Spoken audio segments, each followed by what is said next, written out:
no pea ia ino fionga ni tulanga wa ia ile whaanga solonga o le ngaluenga o le awala kolosi i vaisinano. Ia, whaftahi mo le awanoa, ia, wa peo na silafia ia o le taimi nei o tato i elvai taimi o le wa whamalu nei a tato polo inga mo whaalawlawe tuku whafosei. Ia ai o loo whaawau pea ia tato ngā luenga awala.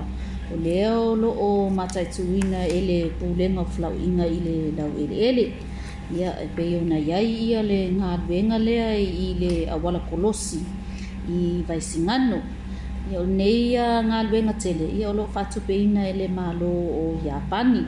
Ia o le company o lo o fausia ina ia po lo fatinuina nga luenga le company o le Konoike Construction a le company o lo o lato mataituina nga luenga ia o le Central Consultant o company uma Japani ia ai o lo o lato whaafainga luenga ia tato company ia ma awhainga luenga tato tangata i ni Samoa. I le tulanga lo ia ile ngā solongo ngā luenga i vaisingano. O ana nei lea na tatala ai ia se vaenga o le ngā luenga i vaisingano ua maea o na fausia. O lea ua tatala i mo whamlanga inga o taavali. Ia le vaenga lea pia whapeteanga i mai mua taa. Ia na taamilo le roundabout o le awala taamilo le i vaisingano ia mai anga ia tuai i le wafu le i tautu ia e mafai foila ona toia ngai foila mai o i le wafu taamilo le roundabout i vaisingano ia na anga ia tuile i mota o ana nei le na tatala i se vainga o le awala ia o le asonga fua i le aso lusfulu o Aperila. Ia o lea o le a fuafua o le a tatala ai ia le saumai motaa o pasi mai lumo le Juliana Rentals ma le KK Mart.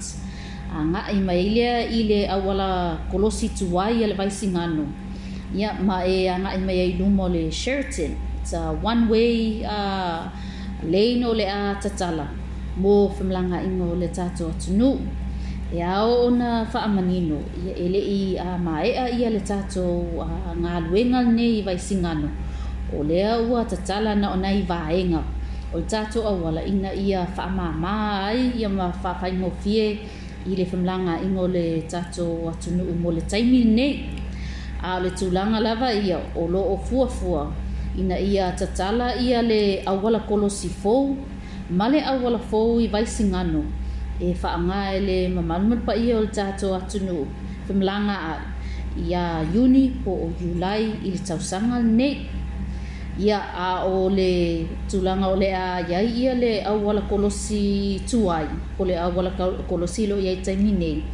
Ia o le a iai se taimi o le a talepe ina ai pe demolish. Ia o nei ngā luenga mo le talepe ina o le awala kolosi tuai. Ia e ona amata whaatino atu ia Julai. E le mawhaila ona talepe le awala kolosi tuai. Pea whai e le i mae a le ia le matatala ia le awala kolosi fou ma le awala fou. Mo whamlanga ingo le tato atunu. O le tūlanga na o loo iai ia le tato ngā luenga i vaisingano.